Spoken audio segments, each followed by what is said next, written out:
I am Dr. Ashish Yadav, consultant physiotherapist at Advanced Neurology and Super Specialty Hospital, Brain Tower, Jaipur. आज हम लोग discuss करेंगे acute phase में corona का chest rehabilitation अपन किस तरीके से करेंगे। जिस हिसाब से कोविड की सेकेंड वेव आ रही है राजस्थान में और हॉस्पिटल्स में बेड का और ऑक्सीजन का क्राइसिस हो रहा है, इस समय जो आज अपन डिस्कस कर रहे हैं वो सारी टेक्निक्स अगर अपन अपनाएं तो हो सकता है अपना हॉस्पिटलाइजेशन डिले हो जाए या हो सकता है वो कैंसिल भी हो जाए, अपने को हॉस्पिटलाइज ना होना पड़े। इन सबको समझने के लिए शुरुआत करते हैं, थोड़ा सा अपन पीछे की तरफ चलें कि एग्जैक्ट बॉडी में होता क्या है। अभी सबसे पहला सिम्टम है कि अगर अपन किसी कोरोना रोगी से एक्सपोज हो गए या कोरोना वायरस से एक्सपोज हो गए तो सबसे फर्स्ट सिम्टम आएगा फीवर आया, गले में खराश होगी, थोड़ी सांस लेने में तकलीफ भी होगी। फीवर के साथ क्या होगा, खांसी भी आएगी, खांसी आने के बाद सांस लेने में तकलीफ होगी, उसके बाद सैचुरेशन फॉल होगा और उसके बाद हॉस्पिटलाइज होने की नौबत आती है। अभी एट प्रेजेंट जो कोविड है, कोरोना है, सार्स-2 वायरस है, इट इज वायरस की जो निमोनिया बन रहा है वो किस वजह से बन रहा है, ड्यू टू कोरोना वायरस। अब वायरस अपनी बॉडी के अंदर आया, इन्फ्लेमेटरी रिस्पॉन्स हुए, लंग्स के अंदर निमोनिया स्टार्ट हुआ। जैसा कि अपन सब लोग जानते हैं कि अगर अपन खाना नहीं खाएं 10 दिन तो भी अपन एक बार मरेंगे नहीं, चाहे कमजोरी जरूर आ सकती है। लेकिन अगर कोई अपने को ओनली 4 मिनट सांस नहीं लेने दे तो अपना सिस्टम फेल्योर और अपनी डेथ हो सकती है, यानी ज्यादा जरूरी है ऑक्सीजन। अब पहला रिस्पॉन्स आया, फीवर हुआ, फीवर होने के बाद खांसी हुई और खांसी होने के बाद शॉर्टनेस ऑफ ब्रीथ हुई। अपन ने पल्स ऑक्सीमीटर लगाया, बॉडी में चेक किया कि सैचुरेशन 94 से नीचे तो नहीं है। जब तक 94 से ऊपर है तब तक हॉस्पिटलाइजेशन की रिक्वायरमेंट नहीं है।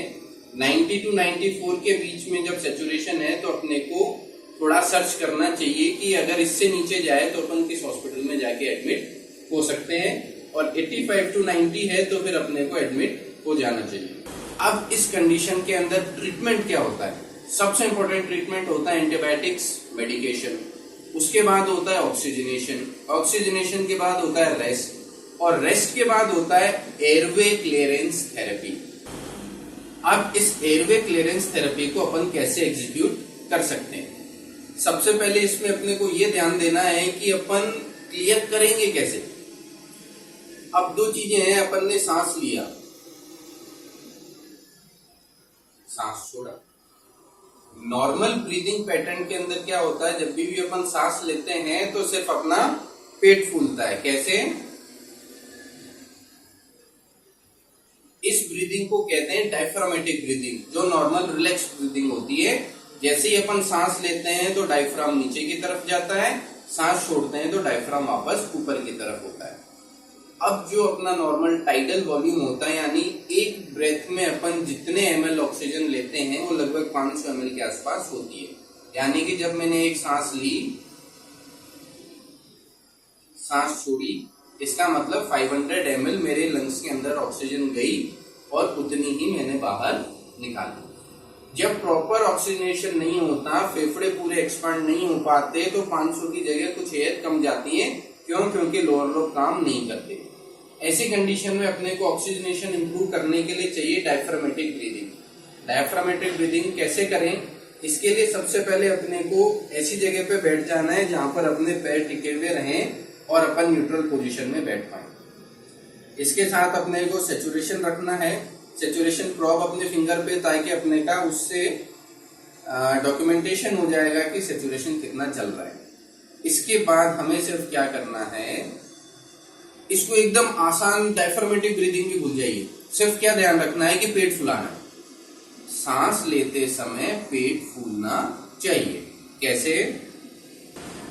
जितना ज्यादा अपन पेट फुलाएंगे उतना डायफ्राम नीचे जाएगा, उतना ऑक्सीजनेशन अपना बेटर होगा। ये 4 ब्रीथ और 1 कफ, इसका अपने को कॉम्बिनेशन बैठाना है।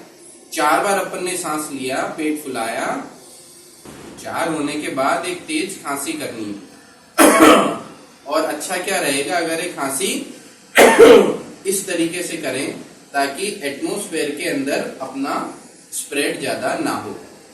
4 ब्रीदिंग, पेट बाहर और उसके बाद एक कफ। ये हुई अपनी डायफ्रामेटिक ब्रीदिंग, यानी पेट फुलाना। फर्स्ट यानी लोअर लोब अपने अच्छे से काम करे। दूसरा अपने को क्या चाहिए कि जो अपना अपर लोब है यानी जो चेस्ट है, इसकी भी थोरेसिक एक्सपांशन बराबर आनी चाहिए। इसमें क्या करना है, छाती फुलानी है। इसमें भी सीक्वेंस वही रहेगा, 4 बार अपने को छाती फुलानी है गहरी लंबी, और एक बार हफ करना है। पहले किया था कफ, अब करना है हफ। हफ कैसे, ये एक तरीका है जिससे अपन अपने लोअर लोब्स के सिक्रीशन को सेंट्रल एल्वियोलाई तक ला सकते हैं। सेंट्रल तक लाने के बाद वो स्पुटम ड्रेन आउट भी करना है।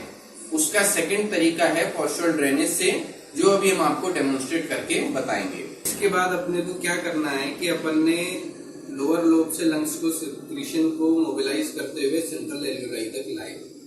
उसके बाद जो प्रोन पोजीशन है उसके अंदर लेवल लगभग होना चाहिए इस तरीके से, जिसमें छाती नीचे की तरफ रहे, ये हिस्सा ऊपर की तरफ रहे। पोस्चरल ड्रेनेज के हिसाब से ये इस तरीके से प्रॉपर ढलान पोजीशन में रहना चाहिए। इसके लिए अपने को क्या करना है, एक पल्स ऑक्सीमीटर लेना है और ये पेशेंट के फिंगर के ऊपर लगा देना है ताकि अपने को ऑक्सीजनेशन का प्रॉपर मालूम चलता रहे।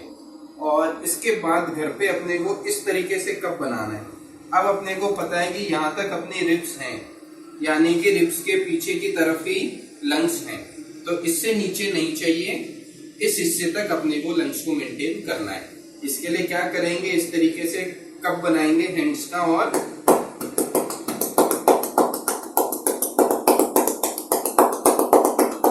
इस तरीके से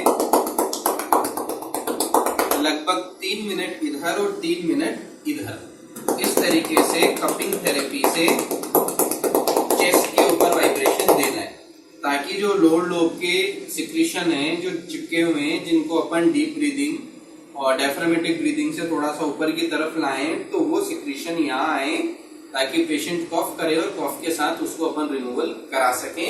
this is airway clearance therapy. अब इसमें जब 3 मिनट और 3 मिनट इधर हो जाएगा तो उसके बाद पेशेंट को बोलना है, तेज खांसी करिए, ठीक है। इस तरीके से खांसी के साथ जो स्पुटम निकले उसको बाहर निकालना है। अब इसमें कुछ चीजों का ध्यान रखना है। ये मुझे पता है कि उनके कोरोना नहीं है, ये एज ए मॉडल हमने लिए हैं, लेकिन जिनको पता रहेगा कोरोना है तो ऐसी कंडीशन में आपको भी मास्क लगा के रखना है। पेशेंट के फेस के ऊपर भी एक मास्क लगाना है ताकि वो ड्रॉपलेट्स उनके ज्यादा स्प्रेड आउट ना हो। इस कंडीशन में एक काम और क्या कर सकते हैं कि अपने घर में कई बार अलग तरीके के वाइब्रेटर्स रखे हुए रहते हैं। अगर इसी टाइप का अपने को कोई वाइब्रेटर मिल जाए तो इससे भी अपन चेस्ट के ऊपर बहुत अच्छा वाइब्रेशन दे सकते हैं। तो जितना वाइब्रेशन बॉडी को मिलेगा तो भी लोअर लोब के सिक्रीशंस जो हैं वो ऊपर की तरफ आएंगे।